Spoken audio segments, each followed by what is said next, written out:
사람이 살아가면서 고난을 피할 수는 없지만 그 고난의 원인은 참 다양합니다. 예수님께서 의를 위하여 박해받는 자는 복이 있다 그랬는데 내가 의로운 일을 하다가 고난을 당하는 경우도 있죠. 주님의 일을 하다가 고난을 당하는 경우도 있고 대체로 선교사님들을 보면 선교지에서 많은 어려움들이 있죠. 주의 일을 하다가 겪는 그런 고난들입니다. 또 연단을 위한 고난도 있습니다. 나는 잘못한 것이 없고 내가 특별히 또 주님의 일을 하는 것 같지는 않지만 환경적으로 오는 고난과 연단이 있습니다. 그것은 나의 신앙과 인격을 훈련하시기 위해서 하나님께서 나에게 허락하신 고난입니다. 그런데 고난 가운데는 나의 실수와 잘못된 선택 또는 죄로 말미암아 나에게 닥치는 고난이 있습니다. 하나님께서 특별히 나에게 고난을 주시지 않더라도 내가 잘못하면 그 잘못의 결과를, 그 열매를 내가 따먹게 되는 것이죠. 그래서 죄로 인한 고난이 있습니다. 이런 죄로 인한 고난은 어떻게 해야 될까요? 환경으로 인한 고난, 그리고 연단을 위한 고난, 또 의를 위해 박해받는 것, 이런 것들은 기도하며 인내하며 버텨야 됩니다. 그러나 내가 잘못했을 때 죄를 지음으로 말미암아 오는 고난은 그냥 단순히 버틴다고만 되는 것은 아닙니다. 인내한다고 다 되는 것이 아니라 그때는 빨리 돌이켜야 되는 것입니다. 그래서 예레미야 선지자는 40절에 우리가 스스로 우리의 행위들을 조사하고 여호와께로 돌아가자 이야기합니다. 뭔가 잘못된 것이 있기 때문입니다. 유다 백성이 바벨론의 침략을 받고 많은 사람들이 죽고 포로로 끌려가고 그렇게 고난을 받는 이유는 그들이 하나님을 떠났기 때문입니다. 그래서 우리가 스스로 우리의 행위들을 조사하고 여호와께로 돌아가자 이야기합니다. 여호와께 돌아가는 것, 이것이 바로 회개입니다. 죄란 마땅히 가야 할 길을 가지 않고 딴 길로 가는 것, 그것이 죄입니다. 양이 울타리 안에 있지 않고 울타리를 벗어나는 것, 그것이 죄이고요. 화살을 쏘았는데 그 화살이 관역을 맞추지 못하고 빗나가는 것, 그것이 죄입니다. 그래서 히브리어에서는 하마르티아라고 해서 그 원래적인 의미는 화살이 관역을 맞추지 못하는 것입니다. 기차가 레일 위에 있지 않고 레일을 벗어나는 것을 탈선이라고 그러죠. 그런데 탈선을 보통 청소년 탈선 이런 말도 쓰지 않습니까? 청소년들이 자기가 가야 할 길을 가지 않고 가출을 하거나 잘못된 길로 빠져나가게 되면 그것을 탈선이라고 합니다. 그래서 탈선은 죄가 되는 것입니다. 기차가 레일을 벗어났다면 어떻게 해야 될까요? 다시 궤도 위로 올려놓아야 되지 않습니까? 정상 궤도로 올려놓는 것, 그것이 바로 회개가 되는 것입니다. 우리는 하나님 안에 있어야 되고 하나님께서 사람을 원래 처음부터 창조하실 때 사람은 하나님과 연관되어 있지 않으면 반드시 죽게 되어 있습니다. 마치 물고기가 물 안에 있어야 되고 식물은 땅 가운데 뿌리를 박아야 살 수 있는 것처럼 우리는 하나님 안에 있어야만 살 수 있는 것입니다. 하나님은 생명이시기 때문에 우리가 하나님을 떠나는 순간 우리는 생명 되신 하나님을 잃어버리는 것이고 그것이 곧 죽음입니다. 그러므로 우리가 하나님께로부터 형벌을 받는다고 생각이 된다면 가장 먼저 해야 될 것은 나의 잘못된 행위를 조사하고 하나님 앞에 돌아가는 것입니다. 그래서 우리의 마음과 손을 아울러 하늘에 계신 하나님께 들자 이야기합니다. 손을 드는 것, 이것은 항복의 표현입니다. 여러 가지 의미가 있을 수 있겠지만 천부여 의지 없어서 손 들고 옵니다. 그 손을 든다는 이야기가 하나님 앞에 항복한다는 이야기입니다. 나의 의지와 나의 잘못된 행위들을 다 버리고 주님 뜻대로 살겠다고 주님 앞에 돌아오는 것, 항복입니다. 그래서 회개는 또 다른 의미로 항복이라고 할 수가 있습니다. 우리가 범죄함 그리고 반역을 저질렀을 때 하나님을 떠나는 것이 반역이죠. 그때 하나님의 반응은 무엇일까요? 하나님께서는 진노로 얼굴을 가리신다고 합니다. 그리고 하나님과의 먼 그 공간이 생겼기 때문에 우리의 기도가 하나님 앞에 상달되지 못합니다. 그 공간 때문에 그렇기도 하지만 하나님께서 스스로 얼굴을 가리시고 본문에는 구름으로 자신을 가리셨다고 이야기합니다. 그래서 기도가 상달되지 못하게 하시는 것입니다. 이사야 선지자는 이렇게 이야기합니다. 너희가 손을 펼 때 내가 눈을 가리우고 너희가 많이 기도할지라도 내가 듣지 아니하리니 이는 너희의 손에 피가 가득함이니라. 이스라엘 백성이 손에 강포가 있고 또 피가 가득할 때 하나님께서 그 기도를 듣지 않으시겠다고 하는 것입니다.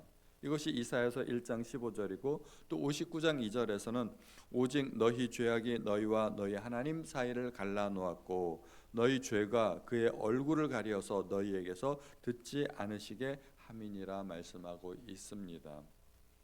하나님과 우리 사이에 가로막을 수 있는 유일한 장벽은 죄입니다. 죄가 하나님과 우리 사이를 가로막고, 그럼 우리는 어떤 입장이 되나요? 45절에 보면은 우리가 쓰레기와 폐물같이 된다고 이야기합니다. 그리고 47절에 보면 두려움과 함정과 파멸과 멸망이 우리에게 임한다고 합니다. 하나님을 떠났을 때 우리에게 찾아오는 그런 끔찍한 재앙들입니다. 유다 백성이 그러한 상황에 처했을 때, 두려움과 함정과 파멸과 멸망이 이르렀을 때, 그들이 쓰레기 취급을 당하고 폐물같이 그렇게 되었을 때 예레미야 선지자는 그 상황을 보면서 너무너무나 슬플 수밖에 없었던 것입니다. 그래서 48절에 딸 내 백성의 파멸로 말미암아 내 눈에는 눈물이 시내처럼 흐르도다. 내 눈에 흐르는 눈물이 그치지 아니하고 쉬지 아니한다고 이야기합니다. 그래서 예레미야 선지자는 그 별명이 눈물의 선지자입니다. 백성들을 생각하니까 눈에 눈물이 그렇게 멈추지 않고 흐르는 것이죠. 이것이 선지자의 마음입니다. 상식적으로 생각하면 백성들의 그토록 40년간 회개하라고 외쳤고 하나님께서 심판하실 것이라고 외쳤는데 백성들은 전혀 돌이키지 않았습니다. 왕도 돌이키지 않았고 오히려 거짓 선지자들이 나타나서 예레미야 선지자를 박해했습니다. 그리고 예레미야 선지자의 말대로 딱 되었습니다. 그랬을 때 보통 사람의 마음 같으면 어떤 마음이 들까요? 그들은 나를 박해했고 나는 그들에게 돌이키라고 얘기했는데 그들은 돌이키지 않았습니다. 그리고 내 말대로 되었다면 그거 참 잘됐다, 쌤통이다, 뭐 이런 생각이 들 수도 있지 않겠습니까? 그러나 선지자의 마음속에는 그런 생각이 드는 것이 아니라 오히려 슬픔과 눈물이 가득하게 되었다는 것입니다. 이것이 선지자의 마음입니다. 그들이 돌이키라고 그렇게 간절히 이야기했는데도 불구하고 돌이키지 않았을 때 선지자의 마음속에는 애통함과 슬픔이 있었다는 것입니다. 이것은 선지자의 마음이기도 하지만 동시에 또 하나님의 마음이기도 합니다. 하나님의 마음속에는 분노가 있겠죠. 그들이 돌이키지 않는 것에 대한 분노가 있겠지만 단순한 분노뿐만이 아니라 하나님의 마음속에도 그런 슬픔이 있다는 것입니다. 그래서 계속해서 또 기회를 주시고 결국에는 돌이키시고 하는 것 아니겠습니까? 이것이 또한 우리의 마음이 되어야 된다는 것입니다. 우리는 믿지 않는 사람들의 돌이키지 않는 것을 보면서 슬퍼할 수 있고 애통할 수 있는 그런 마음을 가져야 됩니다. 그 마음이 너무 커지고 가득하게 되면 복음을 전하지 않을 수 없는 그런 마음을 가지게 되고 또 선교사님들은 그런 마음을 가지고 저 멀리 해외까지 나가게 되는 것입니다. 선지자의 원수들은 어떻게 했을까요? 선지자의 원수들은 52절에 보면 이유 없이 나를 새처럼 사냥하는도다. 아무런 이유 없이 예레미야 선지자를 박해했다는 것이죠. 생명을 끊으려고 구덩이에 넣고 그 위에 돌을 던지고 또 물이 내 머리 위로 넘친다고 했는데 물이 넘친다는 것은 아마도 상징적인 표현일 것 같습니다. 실제로 물이 머리 위에 넘치고 구덩이에 갇혀 있는데 그렇게 되면 살아 있을 수가 없는 거죠. 죽음의 위협을 느끼는 것입니다. 구덩이에 빠졌던 사람 가운데 한 사람이 요셉이죠. 형들에게 팔려가지고 구덩이에 빠졌었습니다. 처음에 요셉을 형들은 죽이려고 했었습니다. 죽이려고 하다가 이제 마음을 바꿔가지고 그렇게까지는 하지 말자 그래서 구덩이에 집어넣었던 것이죠. 그 요셉이 느꼈던 그 공포는 죽음의 공포였습니다. 내가 이러다가 죽을 수도 있겠구나.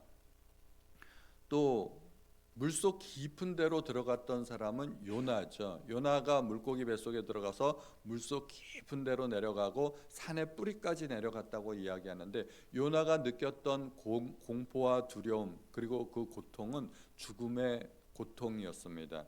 이제는 내가 죽었다. 그래서 예수님도 요나가 밤낮 물고기 뱃속에 3일간 있었던 것을 죽음으로 비유하지 않습니까? 인자가 요나와 같이 3일 동안 죽었다가 다시 살아날 것이라고 말씀하고 있습니다. 요셉도 죽음의 공포와 두려움을 느꼈고 요나도 죽음의 고통을 느꼈었습니다. 예레미야가 그런 고통을 지금 느끼고 있다는 것입니다. 죽음의 공포와 그런 두려움, 고난 그런 것들을 느끼고 있고, 결국에는 그리고 예레미야 선지자는 애굽까지 내려가서 백성들에게 돌로 맞아서 죽었다고, 그렇게 순교했다고 이야기하고 있습니다. 선지자의 삶이 그렇게 녹록한 것은 아닙니다. 백성들을 위해서 그렇게 슬퍼하고 탄식했는데도 불구하고 결국은 순교하게 되는 것입니다. 오늘 말씀을 통해서 우리는 오늘 혹시 나의 삶에 잘못된 부분이 있나 돌이켜보고, 혹시 잘못된 부분이 있다면 돌이킬 수 있는 그런 용기를 가져야 될 것입니다. 그리고 믿지 않는 가족들과 주변의 이웃들, 세상 사람들을 향한 그런 애타는 마음도 우리가 가질 수 있어야 될 것입니다. 하나님의 마음이 선지자의 마음이 되고, 또 하나님의 마음이 우리의 마음이 될 수 있도록 우리 하나님 앞에 기도하는 시간을 가지시기를 예수님의 이름으로 축원드립니다. 하나님 아버지, 오늘도 저희에게 또 이렇게 귀한 말씀을 들려주시니 감사드립니다. 말씀을 들을 때마다 우리가 깨닫게 하시고 하나님의 마음을 알게 하시고, 그 하나님의 마음이 우리의 마음이 될 수 있도록 도와주옵소서. 우리의 삶에 혹시라도 잘못된 부분이 있다면 회개하고 돌이킬 수 있는 용기도 허락하여 주옵소서. 모든 말씀을 우리 주 예수님의 이름으로 기도하였습니다. 아멘.